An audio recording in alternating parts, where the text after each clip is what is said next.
Welcome back to Pop Dissected. Today, we're going to be talking about Avril Lavigne's fourth studio record, Goodbye Lullaby, and why it underperformed in comparison to her three preceding efforts.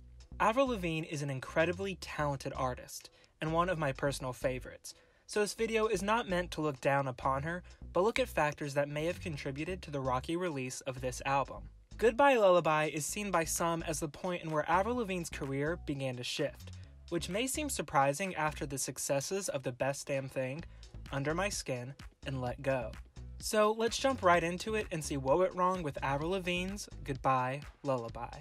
But before we begin, be sure to become a brand new channel member where you can receive exclusive content beginning this Friday, the 26th.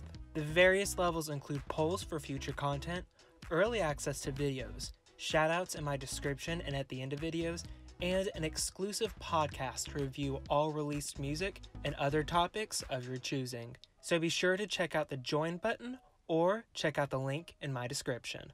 Don't forget to drop a like, subscribe, and turn on that notification bell for more future content on all your favorite pop stars.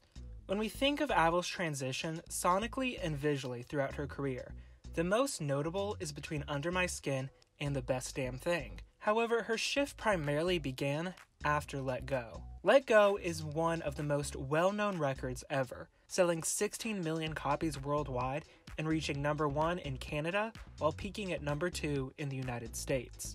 Avril sprung into popularity overnight, propelled by her angsty singles, rejection of what it meant to be feminine, and creating a record that encapsulated the teenage experience. Under My Skin followed Avril's debut, releasing in 2004, selling 12 million copies worldwide, and topping the album's chart in Canada and the United States. The record was noted for being much darker than Let Go, which was a record only tinged with said darkness. Credited by some as a record that defined the pop-punk genre, Under My Skin carried much more anger and emphasis on heartbreak than Let Go. Though the directional change and shift in aesthetic is clear, Avril was evolving in a way that was rather gradual and didn't alienate her audiences. However, this wouldn't always be the case. Under My Skin failed to produce consistently well-performing singles. Looking at these numbers, we can see these actually aren't all that bad at all. While some of these songs are now staples in music history and Avril's career, and we could see Complicated as being her most notorious track, she still didn't have a single that would captivate a wider array of audiences. Enter Girlfriend. To say the song was big is an understatement. It was huge, being recorded in various languages to broaden Avril's reach across the globe. Interestingly, Avril wasn't initially that keen on releasing the track, and who knows what would have happened if she never did. Going off of that, Avril stated how her third record, The Best Damn Thing, released in 2007, was not personal to her. She explained how the record is just songs, several she wrote while she was intoxicated. Her reasoning for detaching herself from the content was to make it more generally relatable. Additionally, her image had now taken a true 180. From gothic grunge and tie-adorned tank tops to bright pink highlights and a more feminine appearance, so to speak. The record was still rooted in pop-punk sound, but emphasized the pop a whole lot more. Though applauded for being more fun than her previous work, some critics felt Avril Lavigne had taken a step back. Being 23 and leaving her teen years behind, one could have anticipated her follow-up would be generally more mature with its content. The record's lyricism was criticized also for being just too harsh, and was crafted as a chart-chasing attempt, rather than being full of refined pop songs. Girlfriend proved to be the main success of The Best Damn Thing, as each succeeding single would slowly drip down the charts. Now, of course, some of these numbers are still really good, but I thought it was still interesting to note, where this contrasts with her previous two records, where all succeeding singles were all over the chart, not exemplifying any sort of specific steady drop. I do think Girlfriend is one of those tracks that's just so big, it ends up eclipsing anything the artist does afterwards, which has happened to plenty of artists before. But through her career, Avril established and executed several different aspects that would unknowingly contribute to the underperformance of Goodbye Lullaby. And while I think she had a hand in some of these things, it's important to acknowledge it is not strictly her fault and this should not imply so. In July of 2009, 2 years following the release of The Best Damn Thing, and 2 years before the official release of Goodbye Lullaby, Avril confirmed the record came naturally, without any real plan to create one, and had a slated November 17th release date. Avril further explained how the upcoming record would be focused on her vocals and would be stripped back in nature, a departure from her previous efforts. She further elaborated that as she's grown up, the record would reflect just that. Additionally, Avril added how the record wasn't going to be about pop anthems, just her own authentic approach. Time would pass, and we would not see the release of Goodbye Lullaby, but we'd get occasional updates on the process of the record being released, such as this one from April of 2010, where she describes some of the content of the album, and this one from August of that same year. However, by November, we'd finally gotten to learn the first single, What the Hell, would release at the end of the year, which would come after a pre-tape performance on 2010's New Year's Rockin' Eve, then being offered free for 48 hours before being sent to radio on January 10th.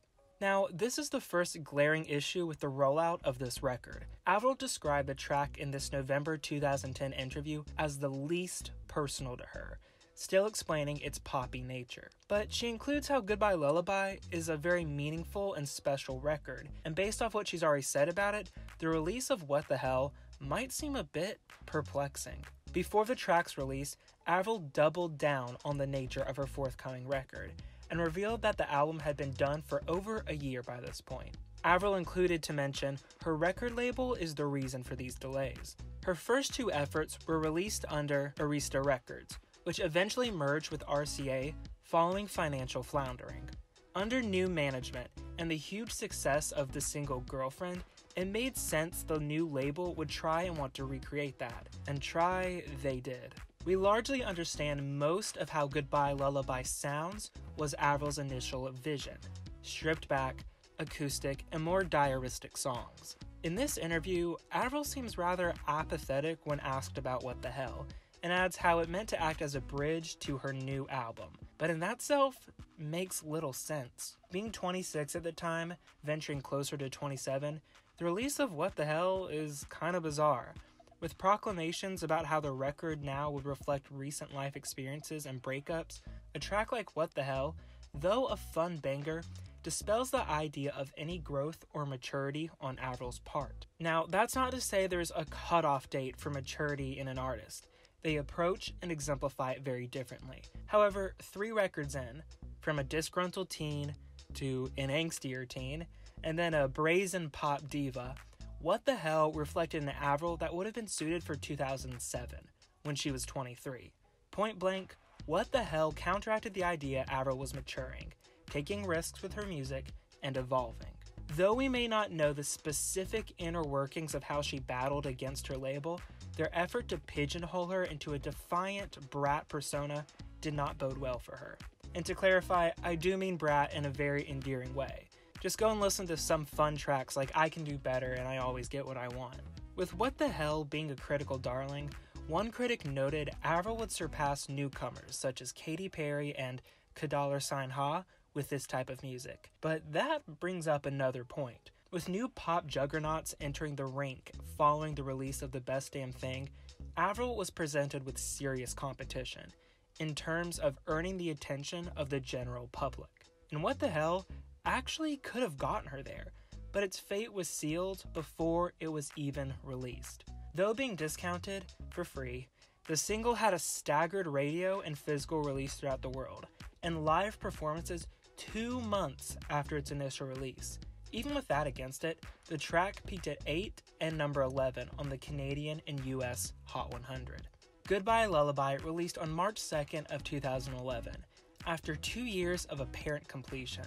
The first thing is that the single released 2 months before the record, with the core of its live performances after the release of the album. There was additionally no build-up for the record at all.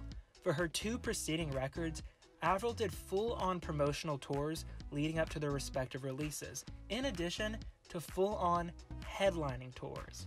The record debuted at number 4 on the Billboard 200 with 87,000 sales. It dropped to 7 the next week, 24 the third week, and approximately 3 months after its release, the record had fallen out of the top 100 spots. spending 26 total weeks on the chart. This is severely down from the Best Damn Thing, which spent 51 weeks on the Billboard 200, and her preceding two records spending 66 and 97, respectively. What the Hell spent a modest 20 weeks on the Hot 100, which is about the average lifespan of her other lead singles. The succeeding singles would each spend 7 weeks on the chart, her shortest single lifespan at the time since Hot and Losing Grip. Though wanting Push to be the second single off Goodbye Lullaby, Smile took its place. Comparisons to specifically $$ Ha were rampant, and didn't do Avril any favors. The record's final single, Wish You Were Here, is the only single release that shows resemblance to what Avril had teased in interviews for so many years. Still pop, but more so a mid-tempo ballad. But this single being released in September, 6 months after the mainline record's release, at this point, the intention of Goodbye Lullaby didn't matter anymore. Avril suffered from her new label wanting to recreate the success of Girlfriend. In turn, she had to clog her acoustic vision with pop hits that either hit the mark or didn't. With that, Avril wasn't able to show up front how she evolved musically, lyrically, or even personally. The first two single choices painted her in the same light as the Best Damn Thing. And while that isn't bad by any means, they didn't showcase any introspection or maturity promised by Avril. With that, audiences were probably really confused and turned off entirely. So Wish You Were Here as a single hardly mattered. Because RCA was so determined to get what they wanted, roughly 2 years went by with the completed record not being able to see the light of day. If Avril released the record as intended in 2009, she probably would have had a lot more leverage. But the 4-year break between her third and fourth record forced her to play catch-up with the pop explosion at the turn of the decade. And of course, she wasn't trying to enter the pop scene. But because she was behind that curve, or even ahead of it if we look at the Best Damn Thing, artists like Lady Gaga, $$ Ha, and Katy Perry overshadowed her. So with those artists reaching immense success, it makes sense critics would instantly compare Avril's pop tracks, forced on by her label, to other songs possibly. Her label's manipulation set her up for critical slaughtering, even if a handful of tracks were adored. It wasn't beside critics to notice the pop inclusions on the record weighed it down. The track listing is literally pop hits first, then more meaningful ballads later. Thus, the record comes across as completely disjointed without any sense of cohesion, likely making it a super confusing listen. The Black Star Tour reflects this well, with reported numbers showing quite the range of audience attendance, with one show just being shy of 40% capacity for the venue. Avril's intention with this record was taken from her, which created a disconnect on the record. No one saw she had put in hard work to make this record. They saw more of the same. They saw no maturity in songwriting and no evolution in genre. And yes, that is largely due to the pop tracks released. Goodbye Lullaby has some beautiful tracks on it that likely could have been singles even if they didn't break the charts. Push would have been a great single. It balances Avril's spunky attitude with endearing love. It's equal, which showcases an Avril we know and an Avril we want to meet. Stop Standing There is another wonderful track, along with Everybody Hurts and Not Enough, which is a beautifully tragic song. Unfortunately, these woes would continue on with her 5th studio record in 2013, Avril Lavigne. Another record allegedly plagued with label executives wanting their vision, and I think this is also noticeable in the track listing. We can gauge once more, Avril had a vision, and Epic, her newest label, didn't quite agree with it. Nonetheless, Avril Lavigne has cemented herself as a pop culture icon. There's no doubt about it. And with rumors swirling Avril's newest record is coming this year, there's plenty to be excited about, and I cannot wait to hear it. Thank you so much for watching, everybody. Be sure to drop a like, subscribe, and turn on that notification bell for more future content on all your favorite pop stars.